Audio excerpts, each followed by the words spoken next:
I look after a few different roles here at Chatsworth, and there's loads of detail within that, but predominantly I look after the fire and security team. So we've got a full-time security team down the house. We look after the fire and all the fire risk management effectively. And then I look after the house operations team.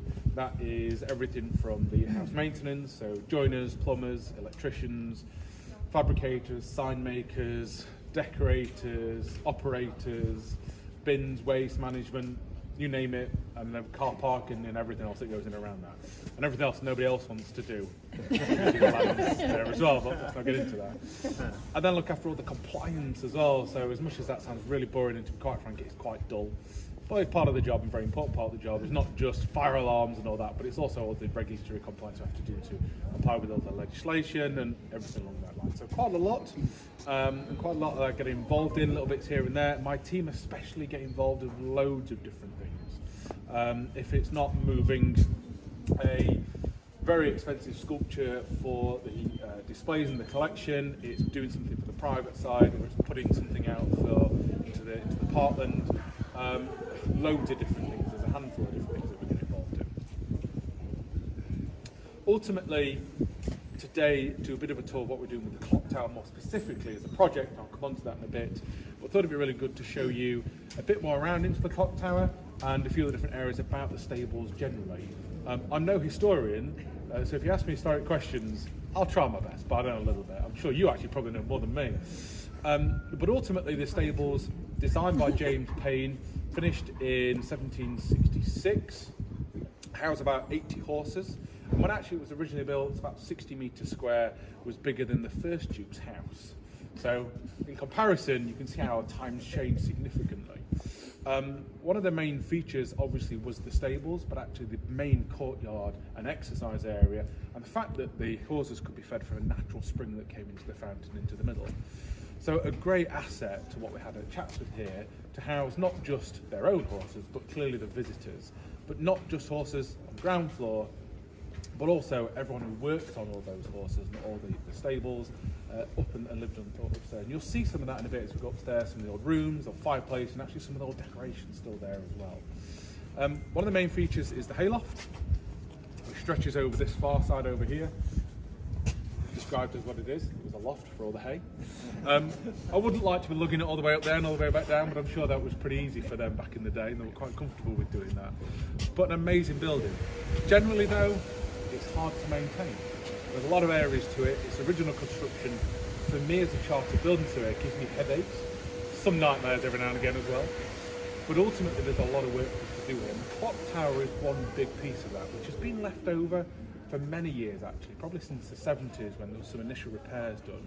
Those repairs have lasted to a certain extent, but we now need to go back over those repairs, take out what was done in the 70s and really replace what they originally did. That's ultimately down to roof leaks more than anything. It's about moisture, water ingress in those roofs, the lead flashing's not working as best as they could do, and actually going back to the bare, taking the roof off the clock tower and starting again basically. Big project, actually would take us probably about 12 months. One of the biggest impacts is actually the scaffolding. As you all know, when you come to visit Chatsworth, it's great to drive over Payne's Bridge and see the house to the right, especially when the sun's shining. But for a lot of our visitors, it's actually standing at the bottom of Lodge Hill, halfway up, taking a picture back up towards the stables. So a big impact for us is, as you will, if you do remember, when Chatsworth became the Sugar Cube, is doing a Sugar Cube-esque to the Stables Clocktower is a big impact for our visitors. So it's how we manage that, and how we manage that with some of our events that are going off as well. So some big challenges coming for the clock tower. Any questions so far? Can you just remind me of the date again? 1766. It was finished in 1766. It took, I think it's 31 from design to finish, 31 years. So I've not brought you in the most unsafe areas. These are relative safety. There are clearly some challenges we have when you look around. The lap and plaster makes it look worse than it actually is. Structurally, we don't have major concerns here, but there clearly has been damage to lap and plaster over the years. Again, where it's been removed, it's been for either inspection or it's just become loose. So it's not necessarily the fact that we've got major structural issues with this roof, it's just that we wanted to understand a little bit more what was hidden behind the scenes, basically.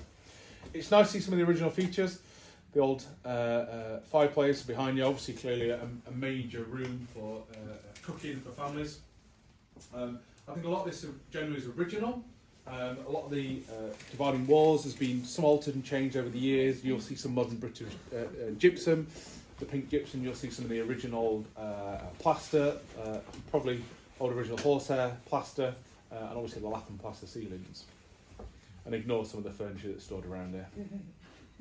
Storage is always at a premium at Chatsworth. So are you constrained by how you restore it in terms of the materials you use? Yes and no, I suppose. Yes, so what you're stood on is a gypsum floor. We have some issues with this as a product throughout the stables. Some areas are better than others. Some areas have been over-screed back in the 70s, we believe, with a concrete mix effectively. Some hasn't, and we've got some areas where it's actually collapsed through. Ultimately, you'll see a bit further up, those gypsum floors cover about 2/3 of the first and second floor. And some areas that's been taken out to have a timber suspended floor. When you talk about replacement or restoration, shall we say, is that we are aware that it is very likely that Historic England, and not just the National Park, would require us to reuse that product. So basically, it is a gypsum product that's probably about 2 inches thick, and under that is a straw bed. Is that we have to take that gypsum up, break it back down to powder, remix, and relay. The challenges with that is modern structural loadings and also use and functionality of this building. Currently, as you know, this is empty. Predominantly on the first floor, more than half of it is empty space, which we aren't using for anything. So could this be reused for something and actually be a functional area for us? But then it comes down to challenges with making sure that we can structurally load those floors, whether that be office accommodation, let's say, is a prime use for a lot of organisations, but not necessarily that. Is making sure that when you do put desks and computers and people in here, that the floors can take those loadings. So there's some real challenges around that. Trying to find that balance between the requirements of the Conservation Officer and the Historic England, is very difficult when you're trying to balance that with functionality and use of what is a very busy and working charity at the end of the day. And cost, I assume. Always a challenge. Sorry, that one was obvious. Okay, shall we move on? Yeah. Right. We'll get people up and we'll just start with that. If there's 80 horses, there was enough room for 80 horses, there's going to be at least, I would have thought, about 100 people. Right. I think I'll probably have that number. I don't think there's any specifics, not that I'm aware of, maybe in the archives. But in terms of rooms, it's been changed over the years since its original construction, so it will have changed. Some of those rooms have been turned to offices and storerooms, etc. So the layout is tweaked. The rooms you see up here are predominantly the ones that retain originally. Some of them, especially on the first floor, have been altered over the years. But I think 100 would seem about right. Although I wouldn't like lugging up the coal to put in the fireplace every night. The fire on track, but it just became the norm then, I suppose. This is our current design of what we need to do to the clock tower. So you stood right in the middle of the clock tower now. Behind you, in here, is the bottom of the clock mechanism. The pendulum is sitting behind you. I'll show you that in a second.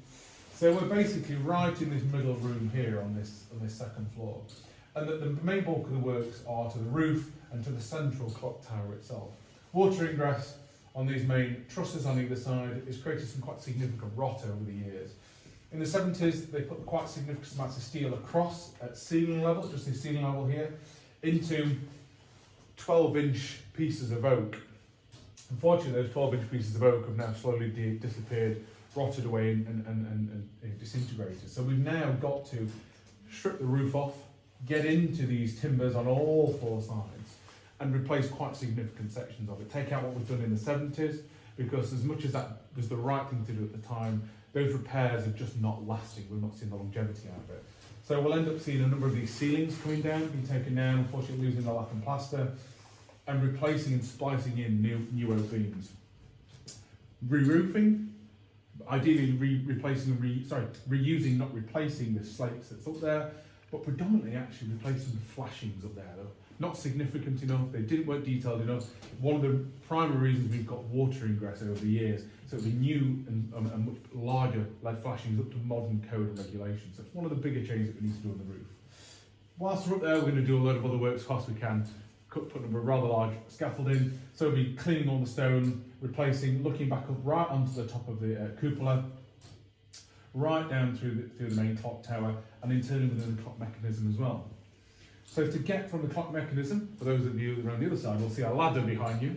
That's the only way currently to get to the clock mechanism, and up then a secondary ladder up out the top of the cupola. So a very unsafe manner.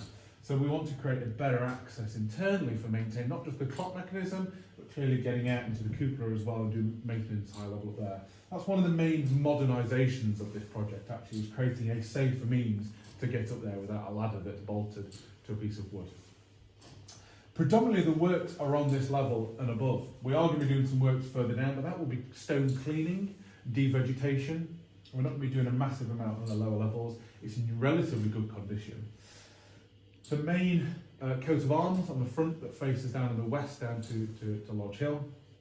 One of the things we're going to be doing there is inspecting the antlers on that. So I don't know if you're aware, but the antlers are original. They are genuine antlers from deer. So we need to inspect those. Nobody's got up there in modern times, shall I say, to inspect them to see if they're in good condition. Or how well are they fixed? Are they going to fall off? Hopefully not. And if so, do we want to look at replacing those? I think that's unlikely, but we need to make sure that they're not going to fall off one day when we find them on the floor. Okay. And I like it now because when I get to work at 9 o'clock and I hear it striking, I go, oh, I know what's striking because it's up there. And that's the curve.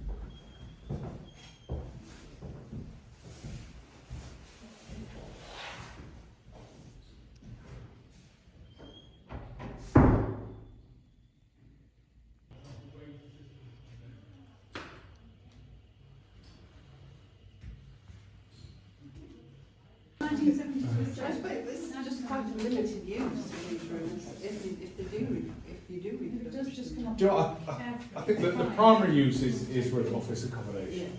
It's got to be. They're such small rooms that they couldn't be really used for anything. No. Either some modern things, but mainly historic artefacts. Doors, fireplaces.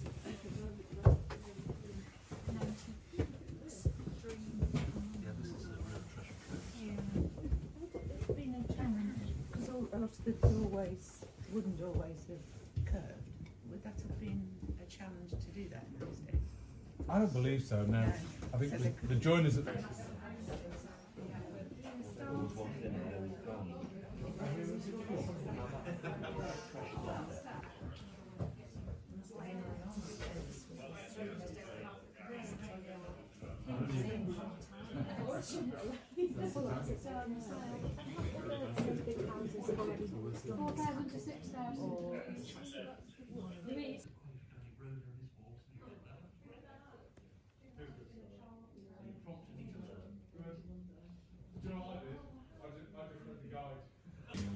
Can anybody guess what this room is or was used for?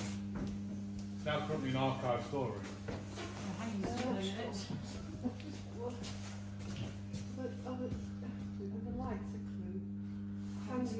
Well, somebody's already said it. Squash court. Was the squash court?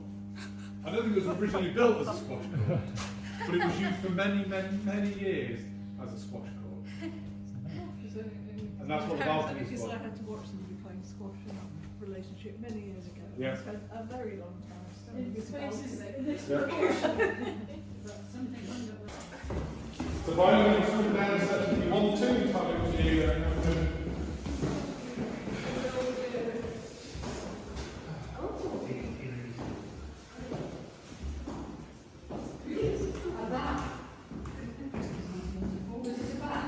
It was a plunge pool. Plunge pool. Or a big bath. So it was used by the family. Not quite sure. Probably I would have thought. It would be unusual to have such an amazing feature and not having not to use it. So I'm guessing that's when they did this sort of area. So that's about 2,000 years old. We know the 6th Duke travelled a lot to Italy, but I can't work out whether he travelled to Greece. But I know that when he was buying all these Canova statues, that the market for ancient Greek and Roman sculpture had basically gone. And anything that was good had been sold. and that's why he was effectively buying the monster. However, he managed to get this. So it's about 2,000 years old, and it was recorded in a series of inscriptions in the 1820s when it was in Kefalonia in Greece. And the lady is actually from Syria, so the inscription that was recorded there, but you see a little bit's been lost since, basically said this is for, I think her name is Hereria the Syrian, and her son, son of, and then the name of the husband. And it ends by just saying, hello to whoever you are looking at it. Greetings to whoever you are through the centuries. So they're doing it to remember it. So it's probably a grave Stevie. And I was looking at it and trying to work out, well, why would that have interested him? And I think it's because of the serpents. I think he's thinking, well, have you got anything with serpents? Oh, well, we've got this one rather nice. Oh, it's portable as well. Oh, I'm planning a bathhouse. That would be marvellous. And I've no idea whether there were statues here at some point. But I always say hello to her every morning because it's like she wanted to do that message of greeting to whoever you are, although it's a long way from home now.